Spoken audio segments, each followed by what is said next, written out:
Hey, what's up guys? Today, I'll show you a superhero film, Watchmen.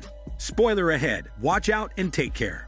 In 1985, during the interwar period, the Soviet Union has been conducting bomb tests. So America makes a doomsday clock to measure the nuclear threat to the world. Every time the threat increases, the clock up will be moved closer to midnight, depicting the chance of nuclear war.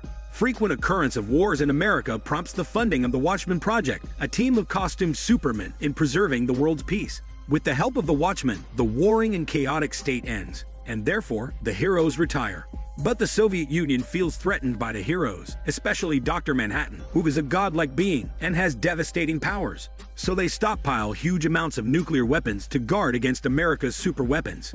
One night, the Superman Edward Blake, also named the Comedian, is murdered at his house. The killer is quick and strong. Edward is no match at all. He's thrown out of the window and falls to his death. The older generation of superheroes rise and fall. However, the second generation of superheroes don't enjoy their glory days very long after war. People become scared of Dr. Manhattan. In 1977, the Keene Act was passed by President Richard Nixon. The heroes have to choose either work for the government or retire. Most members choose retirement. When investigating the murder of the comedian, Rorschach theorizes that somebody wants to kill all the second generation of heroes. Suddenly, some policemen come into the comedian's house. Rorschach has to incapacitate one of them to avoid exposure. With few clues, he leaves the crime scene. Meanwhile, Night Owl and Night Owl 2 gather. They are both retired, but they still meet up from time to time. They see news on the TV that Rorschach attacked the police and has become the FBI's most wanted man. When Night Owl 2 comes home, he sees Rorschach is eating dinner. Rorschach tells Night Owl 2 his suspicions about the murder of the comedian and warns him to be safe. Night Owl 2 doesn't believe him and tries to persuade him to let go of the past and have a normal life. Night Owl 2 thinks he shouldn't hide behind a mask, but Rorschach thinks Night Owl 2 is hiding in plain sight. There is no difference between them. Hearing that, Night Owl 2 loses himself in his thoughts. No matter how hard the situation is, Rorschach will not give up to evil forces. The Superman Ozymandias creates his own company after retirement. He is now a business giant in energy recycling. One day, Night Owl 2 shares Rorschach's suspicions with Ozymandias, who also thinks that Rorschach is just making a fuss.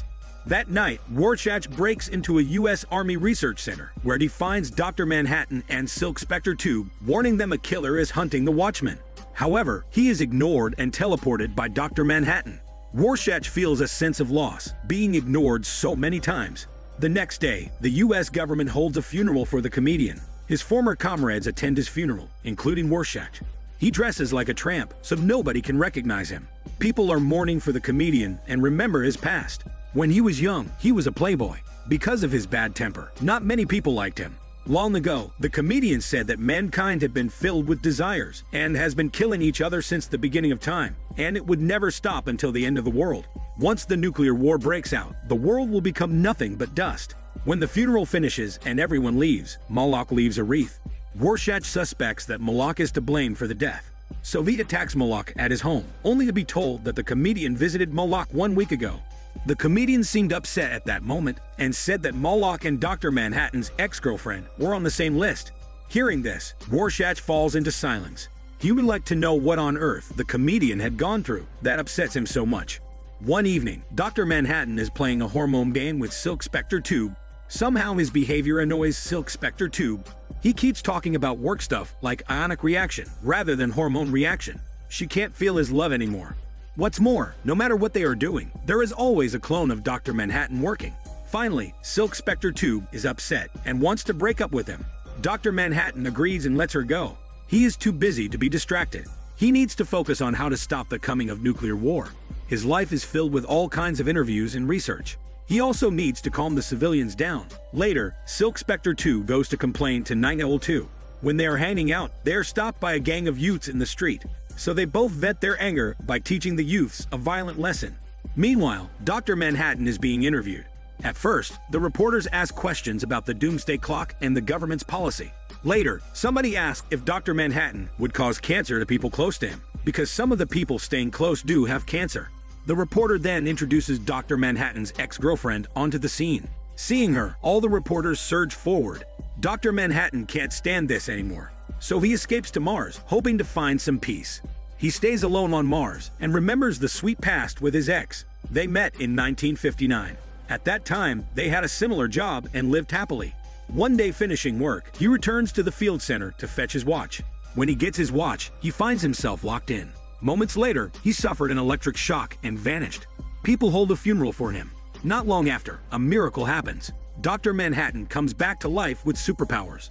The US government then makes him into a killing machine. Having this strong but frightening power over life and death, Dr. Manhattan is seen as a god. However, his ex-girlfriend gradually becomes scared of him.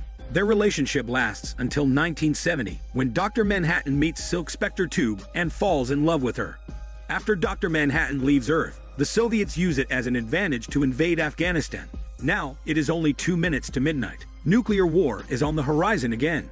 The US government has prepared for the worst. They will attack first if necessary. They would wipe the Soviets out at the cost of the East Coast. The next day, Ozymandias survives an assassination attempt, while the killer kills himself by breaking poison in his mouth when captured. At this point, Ozymandias finally understands that Rorschach's suspicions might be correct, so he warns the others to be careful. From the investigation, Rorschach finds out the killer is local. He also finds a familiar logo at the killer's house, which he saw at Moloch's house before. At first, Rorschach thinks Moloch may be involved. He gets to Moloch's house, only to find that he is murdered. Before he can leave, the police have arrived. Now he realizes that he has been framed. Rorschach jumps out of the window and tries to escape, but he's captured by the police. His identity is also revealed to the public. In prison, he tells his experience to a psychiatrist. He had a miserable childhood. His mother was a prostitute, and she didn't like him, so he was always bullied and abused. Growing up in this environment, he has an abhorrence of sin. Different from the comedian, Rorschach only punishes the evil. He would not take their life until he saw a 6-year-old girl murdered and fed to dogs. He chops the murderer's head with a knife. From then on, he becomes the Superman Rorschach. Now in prison, he has to face jeers and mocking every day. Somebody even tries to attack him. He's not going to endure it and pours hot oil on the attacker's face. Nobody dares to stop him. Lots of prisoners here were arrested by Rorschach before. That's why they hate him so much. They even fight each other to get the chance of revenge against Rorschach. Meanwhile, Silk Spectre 2 falls in love with Night Owl 2. Fed up with being scared, they decide to come out of retirement.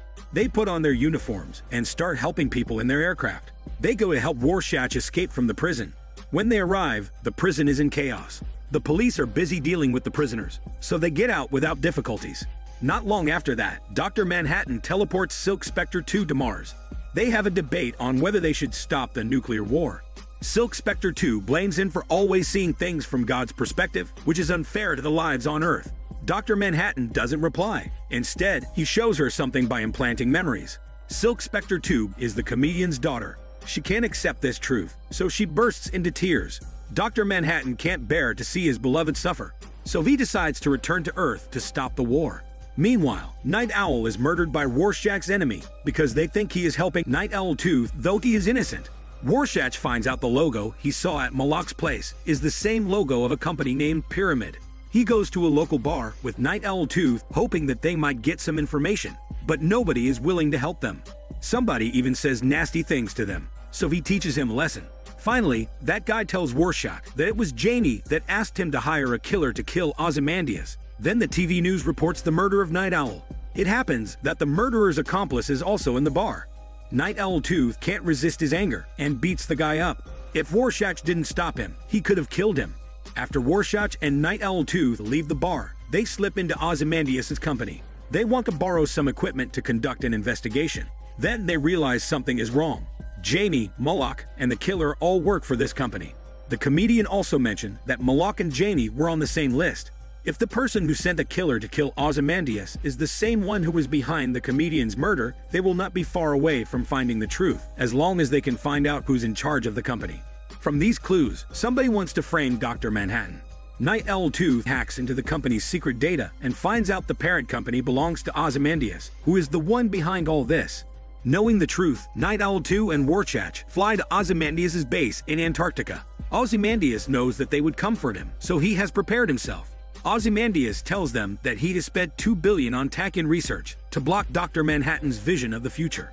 Ozymandias learns from Dr. Manhattan's psych profile that he's not devoid of emotions, so he takes advantage of that and forces him to leave the Earth.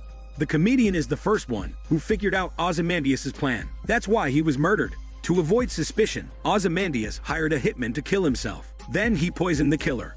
After that, he revealed clues to Rorschach on purpose and led him to go to Moloch's home. Before Rorschach arrived, Ozymandias killed Moloch and called the police. Ozymandias believes that mankind is greedy. Sooner or later, human beings will be killed by their own desires. He would rather sacrifice a few people's lives for world peace than waste time on stopping the nuclear war. For years, he has been trying to replicate Dr. Manhattan's power. Now he uses this power to destroy 4 major cities in the world. Millions of people are killed in an instant. Everyone thinks it's Dr. Manhattan who did this. So the US and the Soviets unite against their common enemy, Dr. Manhattan. When Dr. Manhattan and Silk Spectre 2 return to Earth, what they see is just ruins. Dr. Manhattan knows Ozymandias did this, but he doesn't choose to kill him. Surprisingly, Dr. Manhattan agrees with Ozymandias. He must remain silent. Otherwise, the US and the Soviet Union will continue to fight each other, and nuclear war will be inevitable. The world can only enjoy peace when they unite together. As long as the world is safe, Dr. Manhattan is willing to be condemned. Anyway, he can't be killed by humans' weapons. He can change almost everything except human nature. Silk Spectre 2 and Night Owl 2 choose to compromise. However, Rorschach can't accept it. He never compromises and insists they should do the right thing. In fact, Rorschach knows he can't escape death because he knows he will definitely reveal the truth to the public. Right then, Rorschach is vaporized by Dr. Manhattan in front of Night Owl 2. After this, Manhattan leaves them. Night Owl 2 vents his anger on Ozymandias. However, no matter how hard he punches and kicks him, Ozymandias doesn't fight back. Because he knows there has to be a sacrifice if they want to preserve world peace, and he doesn't regret what he has done. In the end, the US declares its cooperation with the Soviet Union and stops the war between them, so as to fight against their real common enemy, Dr. Manhattan. Sometime later, a reporter happens to find the diary left by Rorschach, which tells people about the Watchmen's struggles to fight for peace and the hard choices for the Watchmen to make between absolute righteousness and its acceptable compromise to the moral world. This is Daniel CC Movie Channel. Stay safe and enjoy your day.